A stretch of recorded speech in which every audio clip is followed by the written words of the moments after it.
আসসালামু আলাইকুম। শেষ বেঞ্চের সেই লুকানো চিঠি, অষ্টম পর্ব, শেষ পর্ব।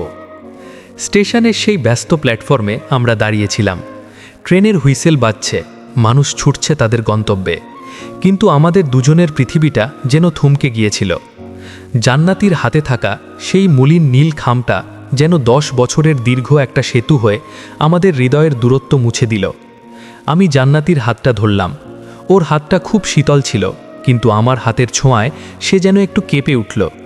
আমি বললাম, 10টা বছর এই চিঠির ভাষাগুলো তোমার কাছে অস্পষ্ট ছিল জান্নাতি, আজ কি আমি ওগুলো নিজের মুখে বলতে পারি?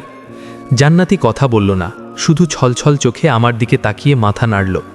আমি ওর খুব কাছে গিয়ে নিচু স্বরে বললাম, সেদিন ওই চিঠিতে লিখেছিলাম, আমি জানি না আমাদের ভবিষ্যৎ কি, আমি জানি না তুমি কোনোদিন আমার হবে কিনা, শুধু এইটুকু জানি আমার ডায়েরির প্রতিটি পাতায় আর আমার নিঃশ্বাসের প্রতিটি স্পন্দনে কেবল তোমার নাম লেখা। জান্নাতি, আমি আজও তোমাকে ঠিক সেই ক্লাস 9-এর মতোই ভালোবাসি। জান্নাতির চোখের জল এবার বাঁধ ভাঙল। সে কাঁদতে কাঁদতেই একটু হাসল, বলল, জানো মাহির, সিলেটে যাওয়ার পর আমি কতবার ভেবেছি তোমাকে একটা চিঠি লিখব, কিন্তু প্রতিবার মনে হতো তুমি হয়তো আমাকে ভুলে গেছো, তুমি হয়তো জীবনের পথে অনেক দূর এগিয়ে গেছো। কিন্তু এই নীল খামটা আমাকে বিশ্বাস করতে শিখিয়েছিল, যে ভালোবাসা কাদার মধ্যেও নষ্ট হয় না, সে ভালোবাসা কোনোদিন হারিয়ে যেতে পারে না। ঠিক তখনই স্টেশনে আমাদের ট্রেনটা এসে থামল। জান্নাতিকে উঠতে হবে। ও ম্লান হেসে বলল, আমাকে যেতে হবে মাহির।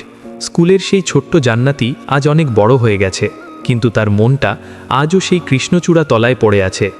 সে ট্রেনের দরজার দিকে এক পা বাড়াতেই আমি ওর হাতটা শক্ত করে ধরলাম। বললাম, না জান্নাতি, আর নয়। 10টা বছর আমরা একে অপরকে হারিয়েছি, আর একটা মুহূর্ত আমি তোমাকে হারাবো না। তোমার স্কুল, তোমার শহর, সব ছেড়ে তুমি কি আমার সাথে আমার শহরে ফিরবে? আমার সেই অগোছালো জীবনের ডায়েরিটা কি পূর্ণ করবে? জান্নাতি থমকে দাঁড়ালো। ট্রেনের কামরার ভিড় আর কোলাহলের মাঝেও ও আমার চোখের দিকে স্থিরভাবে তাকালো। ও বুঝল, এটা শুধু কোনো আবেগের কথা নয়, এটা একটা সারা জীবনের অঙ্গীকার। ও ওর ব্যাগটা আমার হাতে তুলে দিয়ে বলল, আমি জানি রনি আমাকে অনেক দামি উপহার দিতে চেয়েছিল, কিন্তু আমার গন্তব্য তো ছিল শেষ বেঞ্চের সেই ছেলেটা। চলো মাহির, আমাদের অসম্পূর্ণ গল্পটা এবার শেষ করি। আমরা ট্রেনের জানালায় পাশাপাশি বসলাম। জান্নাতি আমার কাঁধে মাথা রাখল। বাইরে অন্ধকার ঘনিয়ে আসছিল, কিন্তু আমার মনের ভেতরে তখন হাজারটা প্রদীপ জ্বলছিল। জান্নাতি ওর ব্যাগ থেকে একটা পুরনো কলম বের করল, সেই একই কলম যেটা আমি 10 বছর আগে মিথ্যে করে বলেছিলাম ওর টেবিল থেকে পড়ে গিয়েছিল। ও আমার হাতে কলমটা দিয়ে বলল, আজ আমাদের নতুন গল্পের প্রথম পাতা, চলো এবার সুন্দর করে লিখি। আমি জান্নাতির হাত ধরে ট্রেনের জানালার বাইরে তাকিয়ে ভাবলাম, ভালোবাসা হয়তো মাঝে মাঝে পথ হারায়, হয়তো মাঝে মাঝে থমকে যায়, কিন্তু যদি টানটা সত্যি হয়, তবে মহাকালও বাধ্য হয় সেই প্রিয় মানুষকে ফিরিয়ে দিতে। আমাদের সেই শেষ বেঞ্চের লুকানো চিঠিটা আজ আর লুকানো নেই, সেটা আজ এক অমর কাব্যে পরিণত হয়েছে।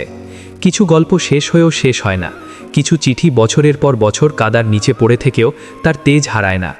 মাহির আর জান্নাতি আজ একসাথে, কিন্তু তাদের সেই স্কুলের দিনগুলো আজও আমাদের মনে করিয়ে দেয়, প্রথম ভালোবাসা কখনো মরে না। আমাদের প্রত্যেকের জীবনেই হয়তো এমন একটা নীল খাম আছে যা কোনোদিন পোস্ট করা হয়নি। আপনার সেই লুকানো চিঠিটা কার জন্য? আমার এই গল্পটা আপনাদের কাছে কেমন লাগছে অবশ্যই কমেন্টে জানিয়ে দেবেন। নতুন একটা গল্প নিয়ে আবারও অন্য একটা ভিডিওতে চলে আসব। আল্লাহ হাফেজ।